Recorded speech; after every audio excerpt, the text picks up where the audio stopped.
अस्सलाम वालेकुम वरहमतुल्लाहि वबरकातुहू। बहुत ही स्पेशल वीडियो होने वाली है। वीडियो का जो मौजू है, टॉपिक है, वो है कर्ज़ देने की अहमियत। कर्ज़ देने की क्या अहमियत है और कर्ज़ लेने के बाद हमें वक्त पर नहीं लौटाने का कितना बड़ा गुनाह होता है, वादा करके उसके ख़िलाफ़ जाना कैसी बातें होती हैं। आइए चलते हैं इन तमाम बातों हदीस व कुरान से लेकर हाजिर हुई हूँ। बहुत ही कम वक्त में भी बताऊँगी मैं, क्योंकि इंसान बहुत सारे वीडियोस को, बहुत सारे ऐसे टॉपिक को बहुत वक्त देख लेते हैं, रील्स वगैरह। 10 मिनट निकाल के इसको ज़रूर से ज़रूर देखें, क्योंकि हर इंसान की ज़िंदगी से जुड़ी हुई इंसान की बुनियादी ज़रूरतों में से एक अहम और ज़रूरी चीज़ माल है। जिसके पास माल है उसे अमीर, और जिसके पास माल और दौलत नहीं है उसे गरीब कहा जाता है। यही बातें होती है। रसूल अल्लाह सल्लल्लाहु अलैहि वसल्लम ने फरमाया कि जो किसी मुसलमान की तकलीफ़ को दूर करे, क़यामत के दिन अल्लाह ताला उसकी तकालीफ़, उसकी बहुत सारी तकलीफ़ को दूर करेगा। इस हदीस से पता चला कि कर्ज़ देना भी एक मुस्तहसन अमल है, यानी कि बाज़ मौक़े पर मुहताज और तंग दस्त यानी गरीब गुरबा हज़रात बिला सूदी कर्ज़ न मिलने की वजह से सूदी कर्ज़ वाले कर्ज़दार हो जाते हैं। एक तरफ बैंकिंग के निज़ाम ने सूदी कर्ज़ा से लोगों के खून को इस तरह चूसना शुरू किया है कि लोग या तो खुदकशी करने पर मजबूर हो गए या अपने अहल-ओ-याल को फ़रोख्त करने के लिए तैयार हो गए हैं। तो दूसरी तरफ बाज़ लोगों ने अपने आप को बैंक बनाकर खुद से सूद पर कर्ज़ा देना शुरू किया। हालांकि एक ज़माने तक न बैंक का नामो निशान था और न इस तरह का कोई कारोबार वगैरह था। इसके बावजूद मोहताजों को बराबर लोन और कर्ज़ दिया जाता था।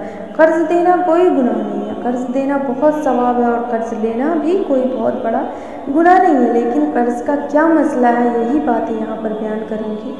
कर्ज़ मिल रहा था और लोग अल्लाह की रज़ा के लिए गरीबों को बग़ैर सूद के कर्ज़ देते आ रहे थे। सवाल यह है कि आज मुसलमानों के अंदर से कर्ज़ देने का मुस्तहसन और ख़यालात बिल्कुल दूर हो गया है। इसका जवाब वाज़ेह है कि कर्ज़ लेने वालों ने बावजूद कर्ज़ की अदाई पर कुदरत के बरोवक्त कर्ज़ अदा करने में कोताही और तसाहिल से काम लेना शुरू कर दिया है।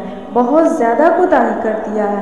कर्ज़ ले लेते हैं लेकिन वापस देने के वक्त पता नहीं सांप सूंघ जाते हैं। जबकि नादानों, आपको समझना चाहिए कि कितना बड़ा गुनाह है, कितना बड़ा, आपकी दुआएं कबूल नहीं होती है। आप हर वो नेक अमल करके जन्नत जा सकते हैं, लेकिन अगर आप कर्ज़दार हैं तो आपके लिए वो चीज़ छिन जाएगी। कर्ज़ जहाँ पर मिल रहा है वो लोग जो है ऐसा करते हैं कि अल्लाह की रज़ा के लिए गरीबों को बग़ैर मतलब के देते थे, और अब जो है ये वो भी एक गुनाह कर रहे हैं, क्योंकि उनको तो टाइम से मिलता नहीं है, तो इसलिए उनसे गुनाह होता जा रहा है कि वो किसी। दरअसल बात यह है कि कर्ज़ लेना मुबाह और जायज़ काम है, इसमें कोई शर्मिंदगी नहीं। अल्लाह के रसूल सल्लल्लाहु अलैहि वसल्लम ने भी कर्ज़ लिया है। हज़रत अब्दुल्ला बिन अब्बास रज़ियल्लाहु ताला अन्हु फरमाते हैं कि आपने एक यहूदी के पास से 30 साए जौ कर्ज़ लिए थे, और इसके बदले आप सल्लल्लाहु अलैहि वसल्लम ने अपनी ज़र्राए रहन में रखी थी। सनन इब्न माजा से रवायत है। इसलिए कि कर्ज़ की अदायगी वाजिब है। कर्ज़ अदा न करने वाले के सिलसिले में हदीस में वईद आई है। चुनांचे अल्लाह के रसूल सल्लल्लाहु अलैहि वसल्लम ने फरमाया, नफ्सुल मोमिन मुअल्लक़त बदीनीही हत्ता युक़ज़ा अन्हु। सनन इब्न माजा से है कि अल्लामा इराक़ी ने इस हदीस का यह मतलब नकल किया है कि मक़रूज़ यानी कि कर्ज़ लेने वाले मैयत के न निजात का फ़ैसला होगा और न हलाकत का, यहाँ तक कि यह देखा जाएगा कि इसकी तरफ से कर्ज़ अदा किया गया या नहीं। अल्लामा ख़तीब से रिवायत है। इस हदीस का मतलब इस तरह बयान किया है कि जब कोई शख्स मक़रूज़ यानी कर्ज़दार होने की हालत में मरता है तो इसकी रूह कब्र में महबूस होती है, और अल्लामा आलम बरज़ख में दीगर रूहों के साथ इसे कुशादगी हासिल नहीं होती, और उसे जन्नत की सैर से महरूम रखा जाता है, यहाँ तक कि उसकी तरफ से कर्ज़ अदा किया जाए। हज़रत अब्दुल्ला बिन उमर रज़ियल्लाहु ताला अन्हु से रिवायत है कि रसूल अल्लाह सल्लल्लाहु अलैहि वसल्लम कि कोई शख्स इस हालत में मर जाए कि उस पर 1 दीनार या दरहम कर्ज़ बाकी हो, तो उस वक्त जब दरहम व दीनार काम नहीं आएगा, इसकी नेकियों के ज़रिए कर्ज़ अदा किया जाएगा। एक हदीस में बग़ैर कर्ज़ के मरने वाले کو اللہ کے رسول صلی اللہ علیہ وسلم نے جنت کی بشارت دی ہے۔ تو پیارے دوستوں، آپ لوگ کو سمجھنا ہے کہ ہمیں قرض تو لینا ہے، لیکن قرض کو کس طرح ادائیگی کرنا ہے۔ جہاں تک ہو سکے قرض لینے سے بھی گریز کریں۔ کیا پتہ ہماری یہ عادت میں شمار ہو، ہم زیادہ تر قرض لیں اور ایک نہ ایک دن ہمیں نقصان بھگتنا پڑے، ہم تو فراموش کر جائیں، کیونکہ یہ ہماری عادت ہے اور اگلا انسان آپ کا پرسش اور دامنگیر ہو جائے گا۔ قرض ادا نہ کرنے والے کے حق میں سختی کا معاملہ کیا گیا ہے۔ من جملہ ان میں سے ایک یہ ہے کہ قرض کی ادائیگی کا وقت ہونے کے بعد دائن دینے والے کو اس بات کا مکمل اختیار ہے کہ وہ مقروض کو سفر کرنے سے روکے یہاں تک کہ وہ قرض ادا کرے، پھر سفر کرے۔ اسی طرح باوجود دین کی ادائی پر قدرت کے جو دین ادا نہ کرے یا ٹال مٹول کرے تو اسے قاضی کے حکم سے قید کیا جائے۔ دیکھیے دوستو، یہ بہت زیادہ اس پر سختی کی باتیں اسلام میں دی گئی ہے۔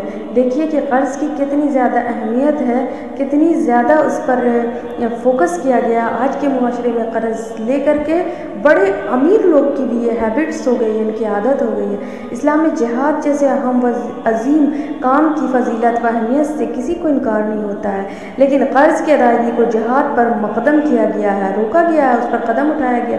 چنانچہ امام نووی فرماتے ہیں کہ وَالدِّينِ الْحَالِ يُحَرَّمُ السَّفَرُ وَالْجِهَادُ الْغَنِيرِ إِلَّا بِإِذْنِ الْغَرِيمِ۔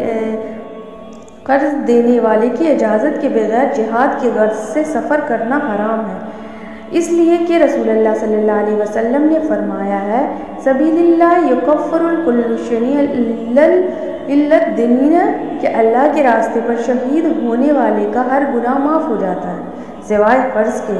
لہٰذا قرض کی ادائیگی اس پر لازم ہونے کے بعد جہاد جیسے کام کے لیے ادائے قرض کو ترک نہیں کیا جا سکتا۔ مذکورہ تفصیل سے یہ بات واضح ہو گئی کہ قرض ادا نہ کرنے کا گناہ کتنا سخت ہے اور اسلام میں قرض ادا نہ کرنے والے کے ساتھ کس طرح کا سلوک ہوگا، کس طرح کی بیہیویئر کیے جائیں گے ان پر۔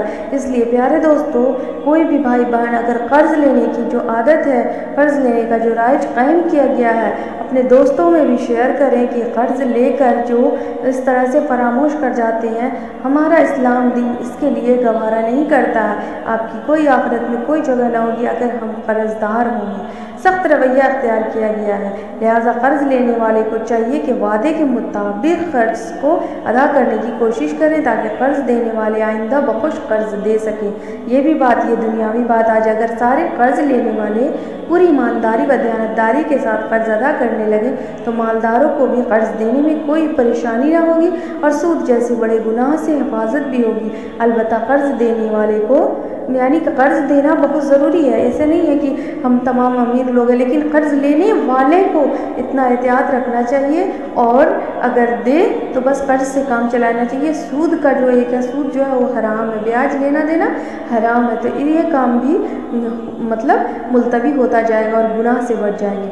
اس بات کا خیال رکھنا ضروری ہے کہ مقروض یعنی قرض دار اگر حقیقت میں قرض کی ادائی پر قادر نہیں ہے تو اسے کچھ دنوں تک مہلت دیں، اس لیے کہ اللہ کا ارشاد وَإِنْ كَانَ ذُو عُسْرَةٍ فَنَظِرَةٌ إِلَىٰ مَيَسَّرٍ، تمہارا قرض دار تنگ دست ہو تو ہاتھ کھلنے تک اسے مہلت دو۔